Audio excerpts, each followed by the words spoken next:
हुए, ठीक है। अब भगवान को अगर आप ये पुष्प चढ़ा रहे हो तो ये फूल का मुंह आपकी ओर चढ़ाते हो कि भगवान की ओर चढ़ाते हो?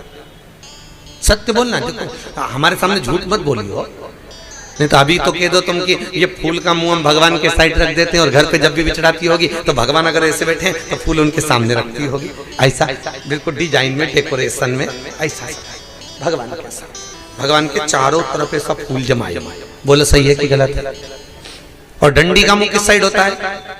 भगवान की ओर। फूल का मुंह किस साइड होता है? तुम्हारी ओर। अब फूल किसी को देते हैं तो फूल का मुख देने वाले की ओर होना चाहिए कि नहीं होना चाहिए?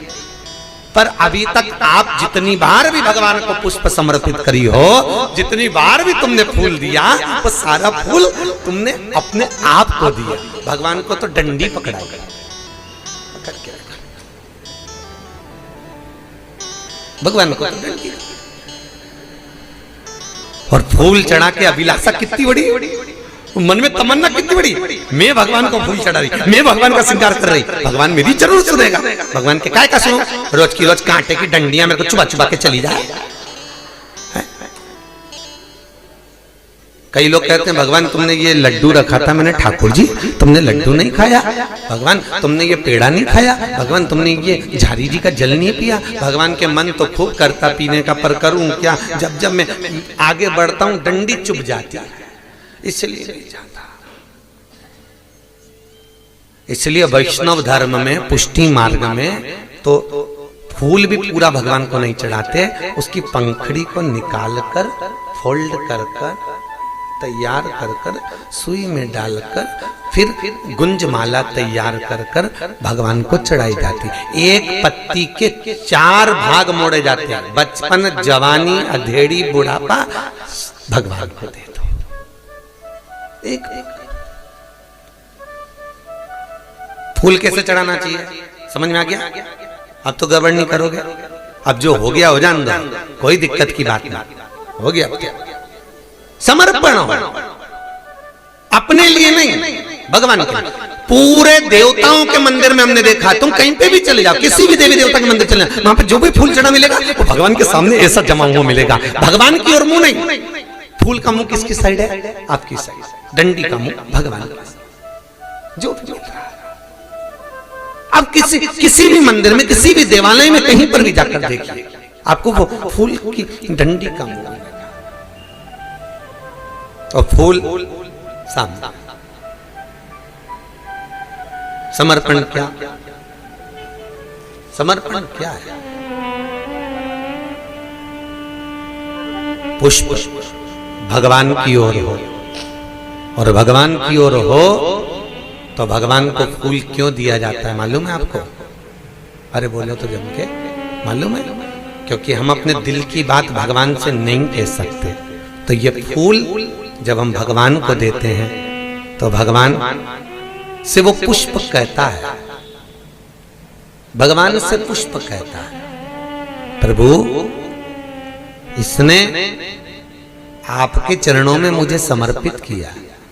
ध्यान देना, सारे देवी देवताओं को जो फूल चढ़ता है उसका मुंह इधर, पर केवल एक देवाधिदेव महादेवी ये कैसे होते हैं जिनको बेलपत्री जो चढ़ती है वो भी उल्टी चढ़ती है। कई लोगों के मन में प्रश्न है कि शंकर को बेलपत्री उल्टी क्यों चढ़ती है? क्योंकि शंकर के समर्पण,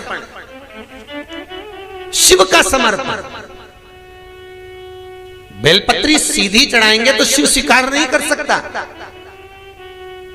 उसी तरह तुम फूल पूरी जिंदगी डंडी का मुंह भगवान की साइड करो, ठाकुर जी की साइड करो, फूल का मुंह तुम्हारी साइड करो, तुम 1 लाख भी फूल चढ़ा दोगे तो भी भगवान स्वीकार नहीं कर सकता। 1 लाख भी चढ़ा तो भी स्वीकृत नहीं है। और तुम्हारी तो पूरी जिंदगी हो गई ऐसा चढ़ाता चढ़ाता, कभी मिला? कभी नहीं। अब एक बार शिव पुराण का प्रैक्टिकल कर, 15 दिन में रिजल्ट तुम्हारे सामने, क्योंकि तुमने उसको फूल दिया है, वो भी बहुत कुछ देगा। अभी तक डंडी दी थी इसलिए वो भी हर जगह पर डंडी ही टिका देता। तल पुष्प,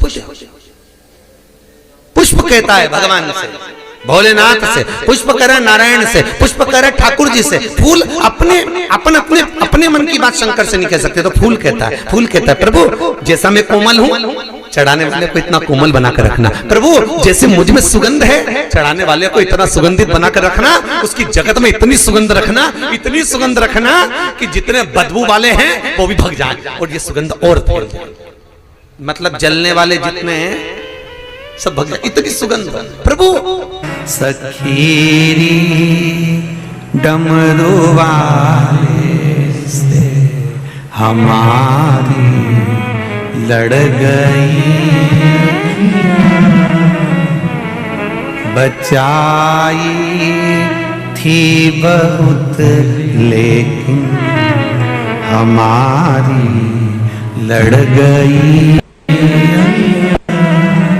सखीरी डमरू वाले से हमारी लड़ गई। वेद प्रिय ब्राह्मण ने अपने पुत्र के बल पर 84 महादेव का आनंद पाया है।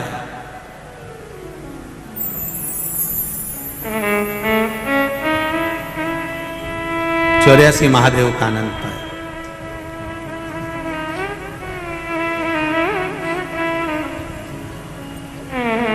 उज्जैनी के 4 फूट पर 4 महादेव हैं। 84 महादेव में से 4 महादेव अवंतिका के 4 फूट पर है।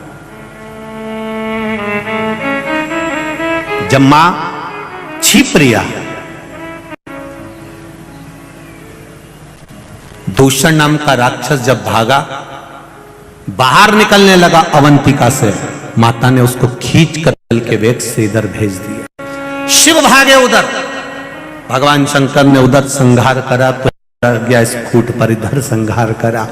4 खूट पर 4 महादेव, 84 महादेव में से 4 महादेव 4 खूट पर हैं और 80 जो महादेव हैं वो भीतर अवंतिका में विराजमान है।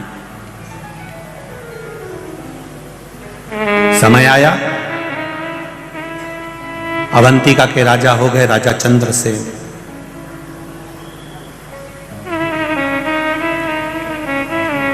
राजा चंद्रसेन ने नियम बना लिया, ये ब्राह्मणों की देन,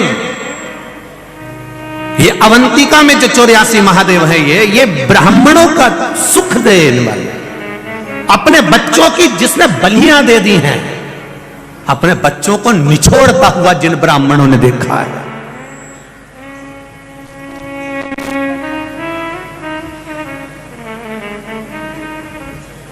ये 84 महादेव, ये पूंजी है उज्जैन में रहने वाले, अवंतिका में रहने वाले और पूरी भारत की भूमि पर रहने वाले ब्राह्मणों की पूंजी है 84 महादेव।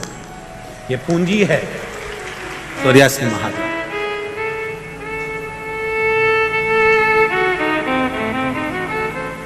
कितना सुंदर कहा है स्कंद पुराण में और लिंग पुराण के अंतर्गत वर्णन करते हैं। अगर मान लो आपको उज्जैन पहुंचे और आपको थोड़ा जल्दी जाना है और आप 84 महादेव नहीं भी कर पाओ तो 4 फूट के 4 महादेव का दर्शन कर लीजिए, 84 महादेव का सुख प्राप्त हो जाए।